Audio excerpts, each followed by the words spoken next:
podcast. My name is Cennydd Bowles. I'm a designer and futurist based in London. People sometimes ask me and expect that there was some moment where, having worked in the tech industry inside Silicon Valley, that I was filled with horror, that I just was, had a moment where I stopped and said, what's going on here? I can't possibly do this anymore. Some kind of moment of conversion. And of course, it was much more prosaic. It didn't really happen in quite that way. I've had the privilege of giving lots of talks. I've made public speaking kind of part of my career, and I remember giving a talk way back in, might be 2010 even, long time ago. And the woman who's introducing me was a peer of mine, and she was saying one of the things I like about Cennydd's talks is he always has kind of a strong ethical strain to them. And I was like, they do. I really had no idea. I'd never sort of noticed that was something I was interested in. But I suppose it's true. As a teenager, I became interested in ethics, which is not what most teenagers get into, I suppose. But nevertheless, I found it an interesting topic. I read a book by Mary Warnock at the time, who's a well-known ethicist. She actually died fairly recently, a few months ago. And I suppose it activated an interest that just remained through my adult life.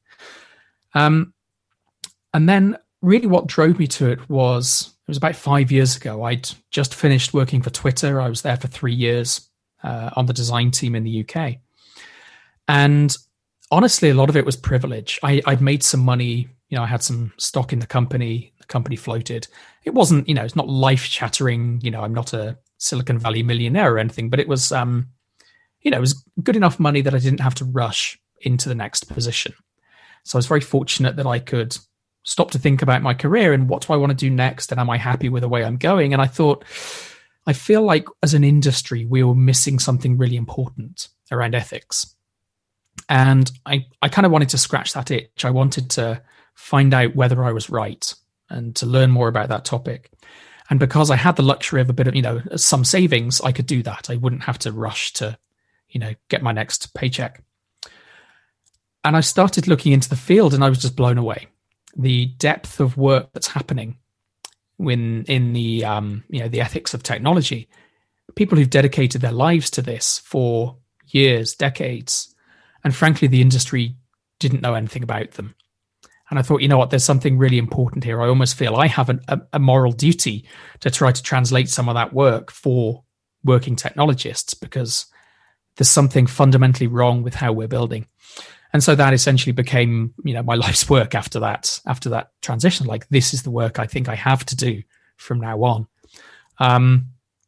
And so, 5 years later, here I am still doing that work and still excited by and challenged by this field every day. So I feel like that was definitely the right decision from an ethical point of view, but then also from a view of just my own, creative fulfillment, if you like. Mm-hmm.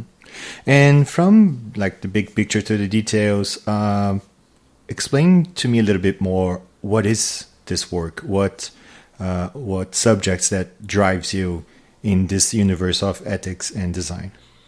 The kind of the day-to-day of my work is advising companies through I run a small design studio called Now Next that specializes in ethical and responsible design.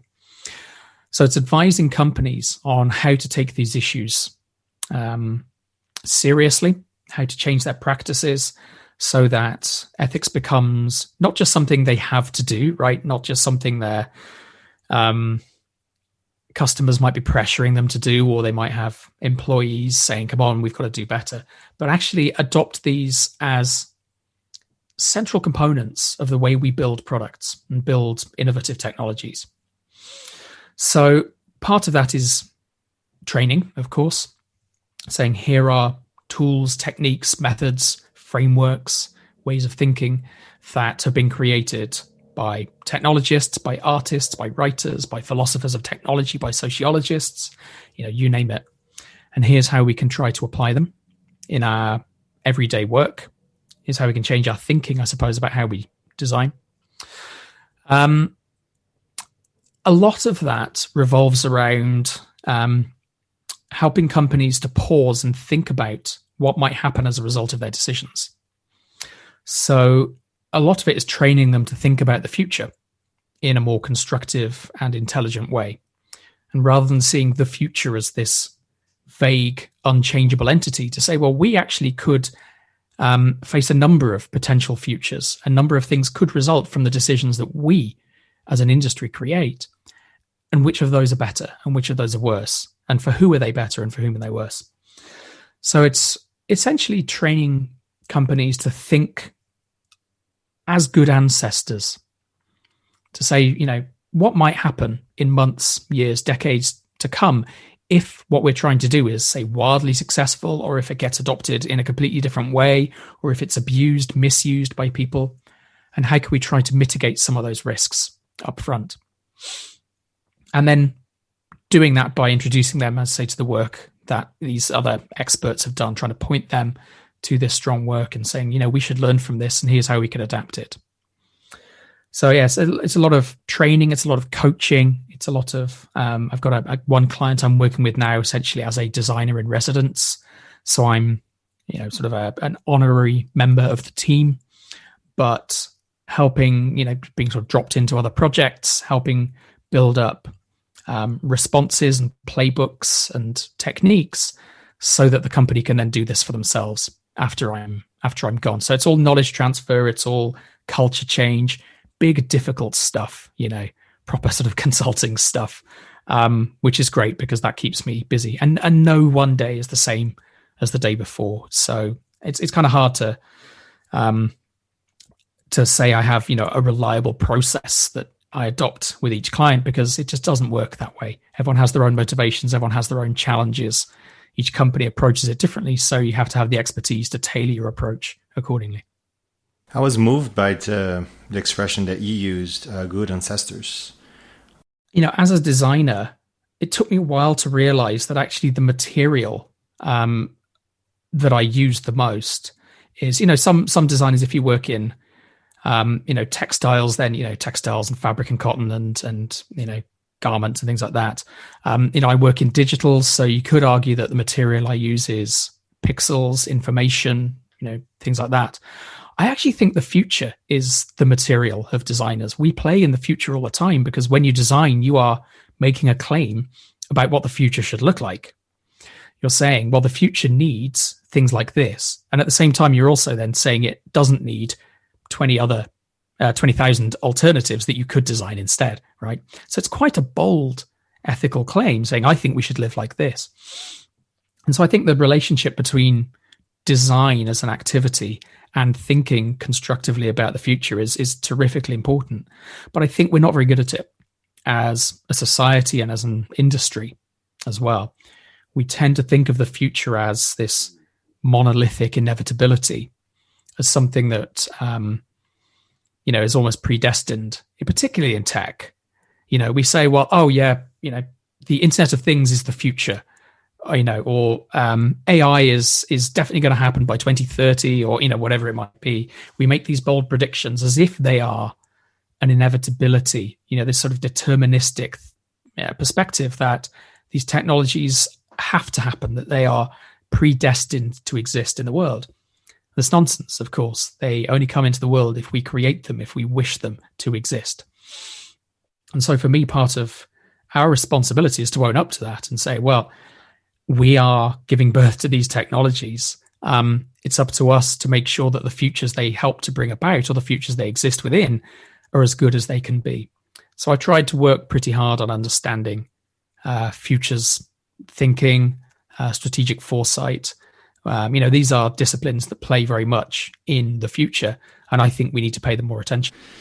So yeah, as humans, we have a really hard time understanding complex systems, how they work now, or how they have ever worked. Yeah, I mean, obviously, humans tend to be less good at handling complexity than they tend to be at handling simplicity. That's, you know, a natural characteristic. I think the tech industry is particularly not necessarily bad at it, but reluctant to think in those messier, systematic ways. You know, we view these things as non-deterministic. You can't. I have the privilege. I actually come from a scientific background. I have a physics degree, which is quite unusual for a designer. So I sort of understand the scientific, the STEM mindset relatively well. And of course, one of the things that STEM likes to embrace is resolvability of problems. You can put out a hypothesis and you can test it and you say, well, actually, it looks like the evidence suggests this. And so we can formulate a law, we can put that into practice and theory. Systems questions don't resolve anything like that simply. If there's a law that applies here, then it creates, a perturbation elsewhere in the system that you really hadn't planned for. And then suddenly the whole shape of the system is changed. So I think that's a very difficult transition for technologists to make. And I think the people who are better at it are mostly people in humanities, liberal arts, the ossifists and the ologists, who, to be blunt, the tech industry hasn't valued, particularly over the last few decades. And only now, I think a company's starting to realize, these folks are onto something.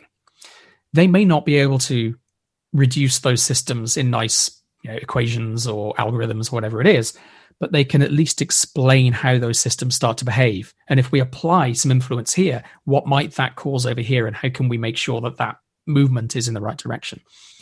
So I'm excited by the industry starting to understand that, starting to hire those people, starting to talk more with them. There's still a whole way to go.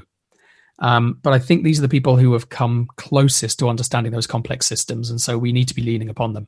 Sure. And how about human-centric design? Yeah. So there's this is something I'm talking to a lot of people about at the moment. 20 years as a designer is my background. And throughout those 20 years, it's been drilled into my understanding that we always focus on the user. It's all about user needs, and everything else, bluntly, is secondary. I mean, you hope the business can make some money as part of doing this if you're part of a business, but I kind of, you kind of think as a designer, really, that's not my problem, right? That's the business's problem. I think we're starting to realize this is quite a limited way of thinking about the world, and it introduces some ethical problems. And really, that's for two reasons. One is we haven't interrogated what that user is actually doing.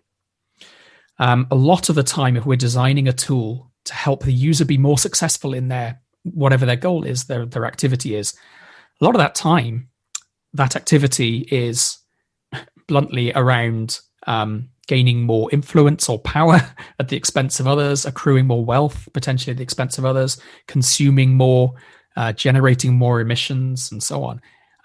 Just fulfilling user tasks and user needs is not necessarily a positive thing for society. So we have to interrogate that side of it better. We haven't done that. The second aspect is that even if that user is affected positively in a good ethical way, it's very possible to build systems that are valuable for users and very harmful to other people. The example I tend to use of this is Airbnb. Airbnb is a brilliant service for precisely two groups of people. The first group is people who have spare property, and the second group is people who want to rent that property. It's a great service for them, and bluntly, it's an awful service for everyone else. If you live next door to an Airbnb, then even though you've never interacted with Airbnb, you don't want to be part of that system, you're affected by it. You have a new neighbor coming in every couple of days or weeks. They probably won't care about the neighborhood or social cohesion. They won't know the norms and the cultures. They'll, be dragging those bloody suitcases around, making noise at 4:00 in the morning to catch their flights. And of course, in doing so, they'll also push up the rental costs in your neighborhood, because more and more landlords will say, you know what, this is lucrative. I'm going to kick out my long-term tenant, and I'll just throw it on Airbnb and get 200 euros more a day. And so the net effect on neighborhoods, communities, cities of Airbnb is quite clearly negative for me. But from a user-centered point of view, great product, well-designed, good aesthetic, nice, easy interactions. But clearly user-centricity has led us to a technology that's actually, I think, quite socially harmful. So this is why I'm keen to say it's not all about the user. We need to reframe. And so, there are some people saying, what we need is not user-centered thinking, but human-centered thinking. And I can see the appeal of that. That makes some sense to me. You say it's not just about that person, it's about, humankind and the value we bring to them. But, even that isn't quite enough. While that has some good things going for it, and it means that we try to protect human values, things like democracy and freedom, that's part of humanity. So we sort of have to bear those in mind now. Even that isn't enough because it's not all about humankind. Technologies impact non-human life on this planet quite significantly.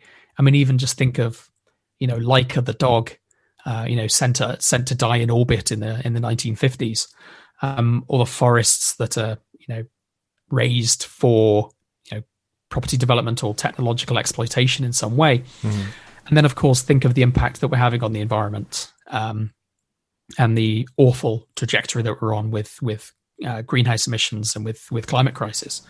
So even human centricity for me isn't enough. So you now have some designers saying maybe we need planet-centered thinking, life-centered thinking. And that I really like, but that's quite scary. We're nowhere near actually accepting that yet, because if we choose to evaluate how good design is, how good innovation is, how good a technology is on the value it brings to life and to the planet, then to be honest, the conclusion we'd have to come to is that 90% of design shouldn't be done. That 90% of the products we build, we should not build. And we're not economically ready for that. 90% of the industry suddenly realizes it has no overall function. We won't accept that way of thinking yet. So while I like those framings, there are some pretty startling conclusions that they force us to come to, and we're not ready for that.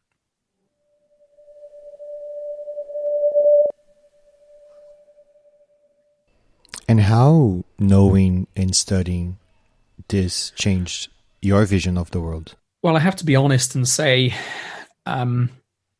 learning more about ethics is not going to make you happier as an individual.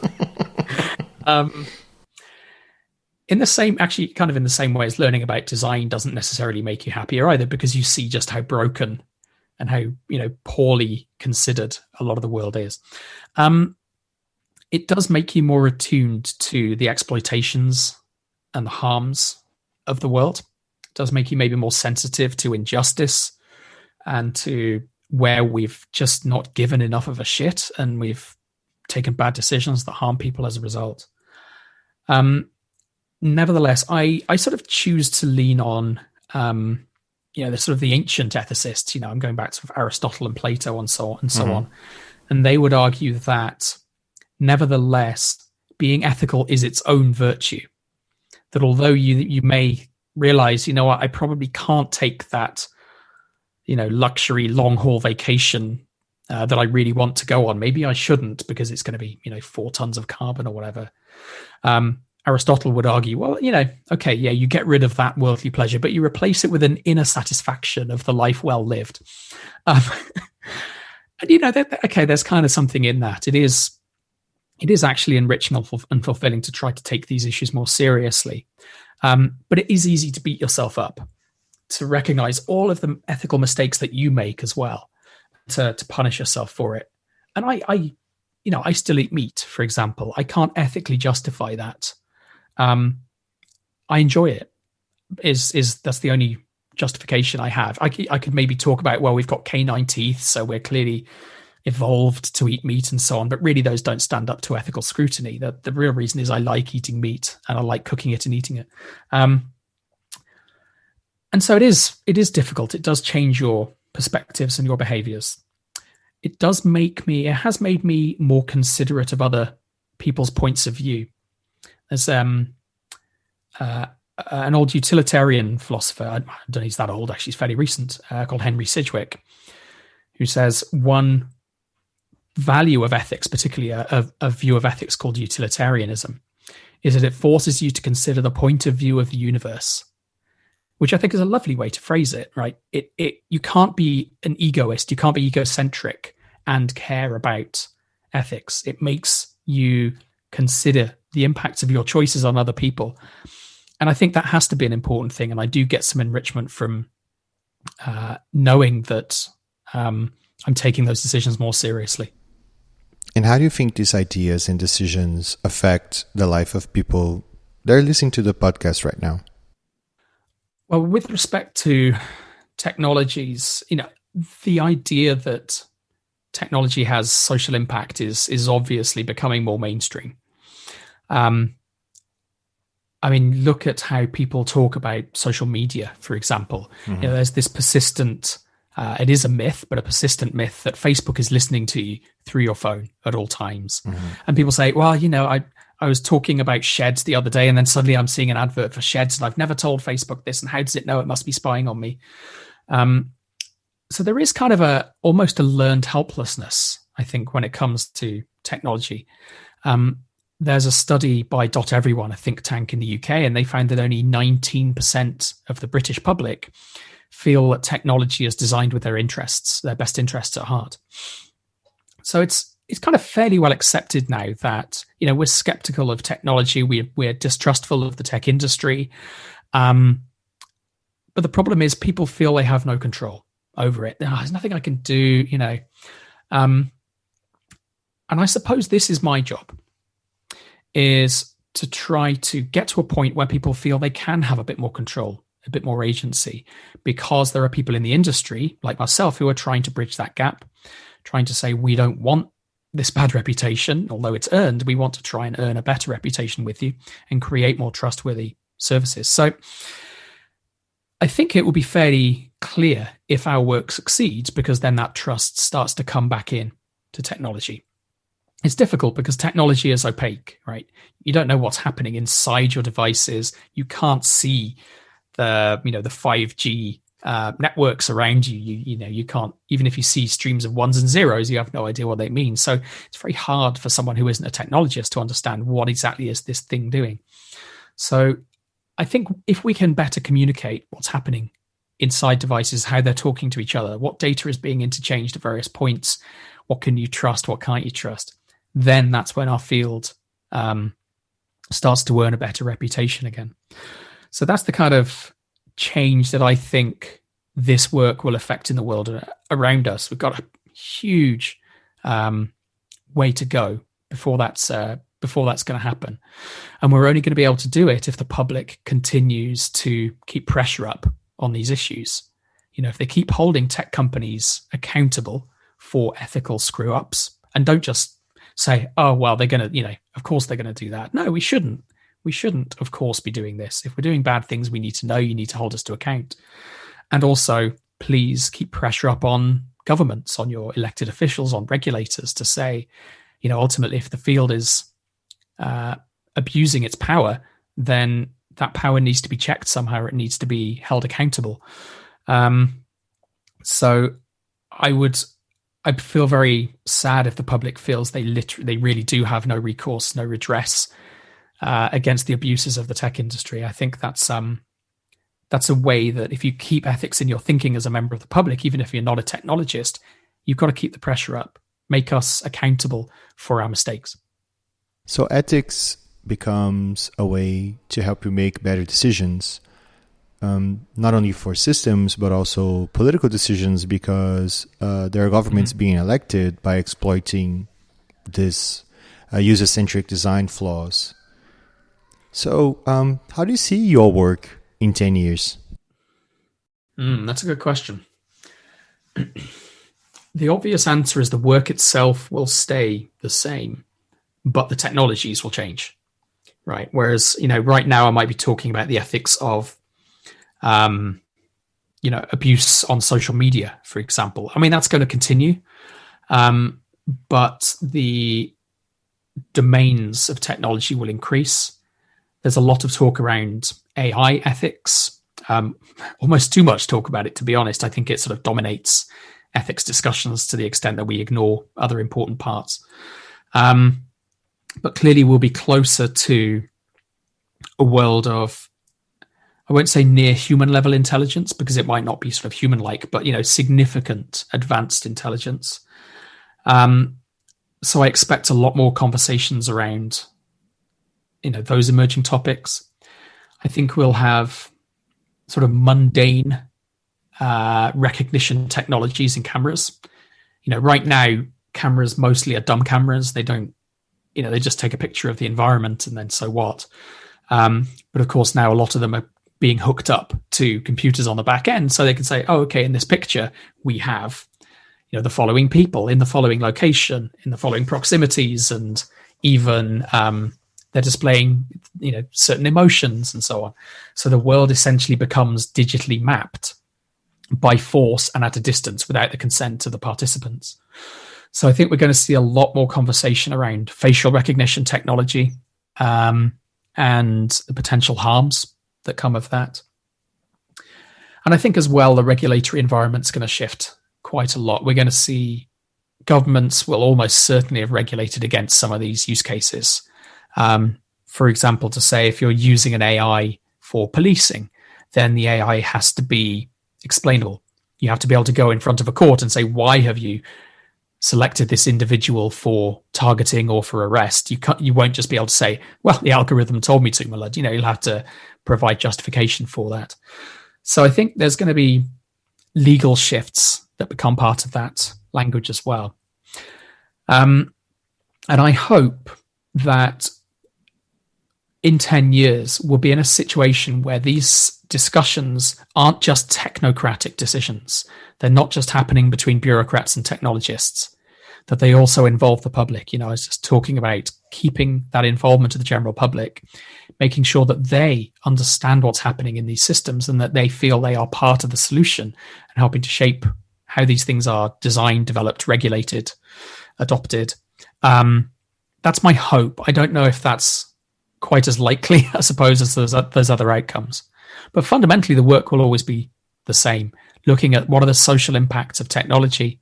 Are they good? How can we make sure they're as positive as they can possibly be?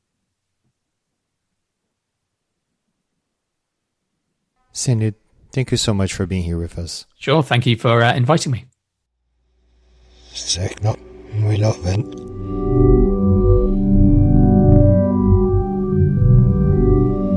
The Volume Podcast.